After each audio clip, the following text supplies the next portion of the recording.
Shalom, and welcome to our History Podcast. This is a production of KingdomPreppers.org. I'm your host, Kingdom Prepper, and you're listening to Churchianity, 2,000 Years of Leaven. We continue with our history. Part 2, Persecution and Martyrdom. With the rejection of Yeshua by the Judahites on a whole, and the subsequent suppression of the efforts of the emissaries, that being the Messianic movement, Jerusalem's fate was sealed. Many Messianic Judahites had heeded Yeshua's warning when he foretold of the destruction of Jerusalem. Companies of Judahites fled the city well beforehand, but a great many, political rebels for the most part, stayed to resist the Romans and attempt to free Jerusalem from their grip, just as the Maccabees had done against the Seleucid Empire. Rome dispatched an able general to end the Judahite revolt in Jerusalem. In 67 CE, Vespasian marched into Palestine and effectively put down pockets of resistance throughout Galilee. But in 70 CE, Vespasian was made emperor, thus he returned to Rome to rule. This left his son Titus in charge of the ongoing war against the Judahites. In February of 70 CE, Titus began the siege of Jerusalem. The Judahites managed to resist him till May, when he finally broke through the new northern wall. A week later, the second wall around the markets was breached, and fighting broke out around the temple itself. 3 of the Good News books record the same event, but Luke in particular states that, just prior to Yeshua's death, "It was now about the 6th hour, and there was darkness over the whole land until the 9th hour, while the sun's light failed. And the curtain of the temple was torn in two." Luke 23, verses 44 to 45.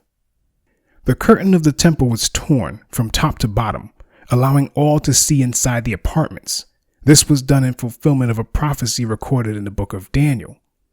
"And he shall make a strong covenant with many for 1 week, and for half of the week he shall put an end to sacrifice and offering."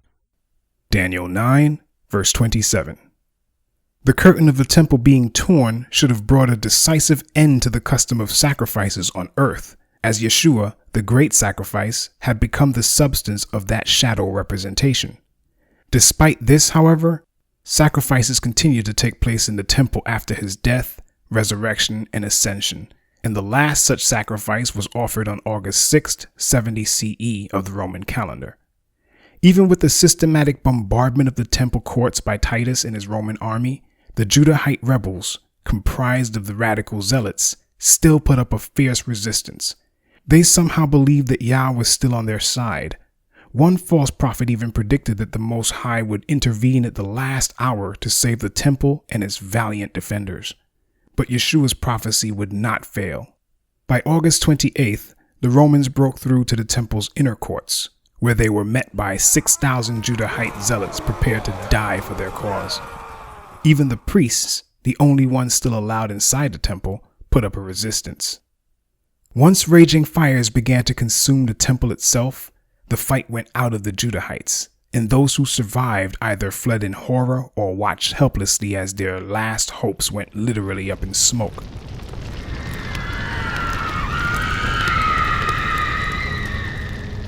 Following the destruction of their beloved city, persecution and new restrictions on the Judahites forced thousands to leave the now desolate region, many migrating to Egypt, West Africa, and Arabia. Others were carried by General Titus into exile to other lands. The picture could not look any different for the rest of the inhabitants of the Greco-Roman world at that time and the periods that immediately followed. The Roman Empire successfully maintained an unrivaled political unity in the Mediterranean basin. As long as its citizens adhered to established Roman law and lived happily within the Hellenistic culture that prevailed, all would be fine. It was within this framework that the new Christian movement was allowed to grow and even thrive. Christians were afforded freedom of travel along well-paved roads that were policed by Roman soldiers. But water was the basis for the main mode of transportation, making trade possible. So, by road and sea, therefore, the message of Christianity was able to spread to various parts of the known world through the efforts of not only Christian missionaries, but also by Christian merchants and traders and even slaves, who were, at times, the cargo. When the number of Gentiles joining the Christian movement increased, it became necessary on the part of the leadership to provide a method of training and initiation to ease them into the belief system and ready them for official baptism. This gave birth to what is called the catechumenate, which involves a person receiving instruction in preparation for baptism or confirmation. It stems from a Greek word that means being instructed, hence the modern Catholic term catechism. Catechumenates were conducted in two parts. The first part is called the service of the word, where large portions of scripture were read and explained to the new Gentile convert. If the convert was not a baptized member of the church, he or she would be dismissed following this portion of the catechumenate.